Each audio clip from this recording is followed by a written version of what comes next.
गणेशाय नमः।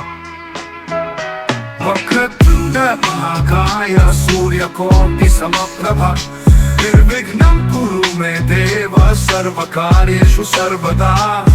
प्रणम्य शिरसा देवं गौरीपुत्रं विनायकं भक्तवासं स्मरे नित्यं आयुकामार्थसिद्धये। नमस्कार। आज हम भगवत गीता के 10वें अध्याय विभूति योग के कुछ खास श्लोकों पर मतलब श्लोक 29 से 42 पर एक नजर डाल रहे हैं जी। इन श्लोकों में श्री कृष्ण अपने दिव्य ऐश्वर्य, अपनी महिमा के जो अलग अलग स्वरूप हैं उनका खुलासा करते हैं। बिल्कुल। हमारे सामने इन श्लोकों का हिंदी अनुवाद है और हम ये समझने की कोशिश करेंगे कि श्री कृष्ण कैसे सृष्टि की हर छोटी बड़ी चीज में अपनी मौजूदगी दिखाते हैं। तो चलिए इस विषय की गहराई में उतरते हैं। हाँ, ये चर्चा असल में ये समझने में मदद करेगी कि परमात्मा को सिर्फ सृष्टि का रचयिता ही नहीं, बल्कि हर रचना, हर गुण, हर शक्ति का क्या कहते हैं मूल स्रोत कैसे माना जाता है। सही बात है। तो शुरुआत में ही श्री कृष्ण कहते हैं कि वे सृष्टियों का आदि, मध्य और अंत है।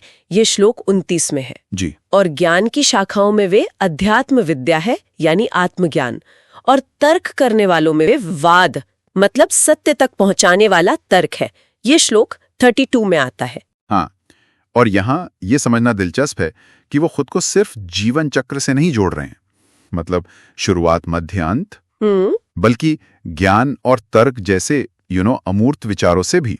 अच्छा। ये दिखाता है कि उनकी मौजूदगी हर स्तर पर है, स्थूल में भी, सूक्ष्म में भी। हाँ, फिर वे बहुत सारे उदाहरण देते हैं, जैसे दैत्यों में भक्त प्रहलाद, जी हाँ, गणना करने वालों में समय यानी काल, पशुओं में सिंह और पक्षियों में गरुड़। ये श्लोक 30 की बात है। हाँ, और पवित्र करने वालों में वे पवन हैं, शस्त्रधारियों में श्री राम। श्री राम, हाँ। जलचरों में मगरमच्छ और नदियों में माँ गंगा, ये अगले श्लोक में। इन उदाहरणों में एक पैटर्न दिखता है ना? हाँ, क्या? हर श्रेणी में श्री कृष्ण उस तत्व का प्रतिनिधित्व कर रहे हैं जो सबसे श्रेष्ठ है, सबसे शक्तिशाली या सबसे महत्वपूर्ण माना जाता है, जैसे सिंह जंगल का राजा, बिल्कुल, गरुड़ पक्षियों का राजा, जी हाँ, श्री राम आदर्श योद्धा, गंगा सबसे पवित्र नदी। हाँ, तो इससे ये संकेत मिलता है कि दिव्यता दुनिया से कोई अलग चीज नहीं है। अच्छा। बल्कि दुनिया की जो बेहतरीन अभिव्यक्तियां हैं उसी में झलकती है। हाँ, ये बात तो है। और भी उदाहरण है, जैसे वर्णमाला में वे अक्षर अ है। जी, अ। समासों में द्वंद्व समास, जैसे सुख दुख, हाँ, जो बराबरी दिखाता है। और समय के प्रवाह में वे अविनाशी काल है। और कर्ताओं में मतलब जो करने वाले हैं, उनमें वे सबके धारण पोषण करने वाले विधाता हैं। जी, अक्षर अ तो सभी ध्वनियों का आधार है। द्वंद्व समास संतुलन दिखाता है और अविनाशी काल वो सृष्टि के निरंतर प्रवाह का प्रतीक है। ये उदाहरण दिव्यता के सूक्ष्म और क्या कहते हैं आधारभूत पहलुओं को उजागर करते हैं। बिल्कुल। लेकिन अब कुछ ऐसे उदाहरण आते हैं जो जरा सोचने पर मजबूर करते हैं। जैसे? वो कहते हैं कि वे सबका नाश करने वाली मृत्यु है। हाँ, मृत्यु। और भविष्य में उत्पन्न होने वालों का जन्म भी। ये श्लोक 34 में है। और फिर छल करने वालों में जुआ है। जुआ। हाँ, और तेजस्वियों में तेज, वे विजय है, निश्चय है, और सात्विक पुरुषों का सत्व गुण भी। देखिए, मृत्यु और जुए जैसी चीजों का समावेश, ये वाकई एक गहरा सवाल उठाता है। हाँ, ये थोड़ा चौंकाने वाला तो है। शायद इसका मतलब यह है कि परमात्मा अस्तित्व के हर पहलू में मौजूद है, चाहे हम उसे सकारात्मक माने या नकारात्मक। अच्छा, मतलब अच्छाई बुराई दोनों में। हाँ, ये दिखाता है कि सृष्टि की हर घटना, चाहे वो निर्माण हो या विनाश, उसी परम स्रोत से नियंत्रित है। दिव्यता शायद हमारी अच्छाई बुराई की परिभाषाओं से परे है। ये गहरा विचार है। और फिर वो कुछ खास लोगों के नाम भी लेते हैं। वृष्णिवंशियों में स्वयं वासुदेव यानी कृष्ण, हाँ, खुद का नाम। पांडवों में अर्जुन, मुनियों में वेदव्यास, और कवियों में उष्णा यानी शुक्राचार्य जी, जो असुरों के गुरु थे।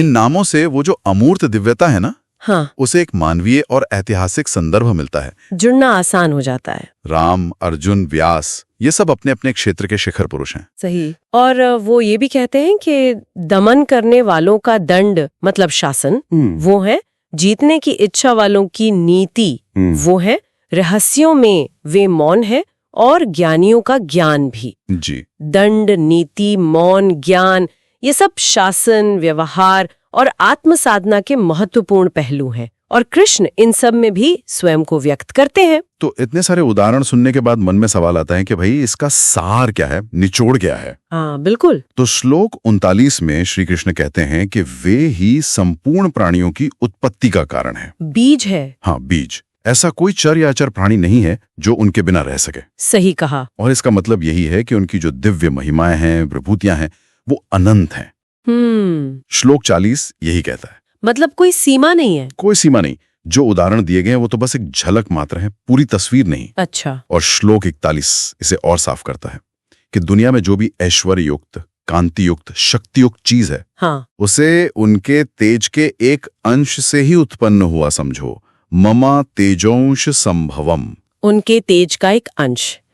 और फिर आता है सबसे शक्तिशाली कथन श्लोक 42 में। जी, वो आखिरी श्लोक। श्री कृष्ण कहते हैं, इस सारे विस्तार को जानने की क्या जरूरत है? मैं तो अपने केवल एक अंश मात्र से संपूर्ण जगत को धारण करके स्थित हूँ।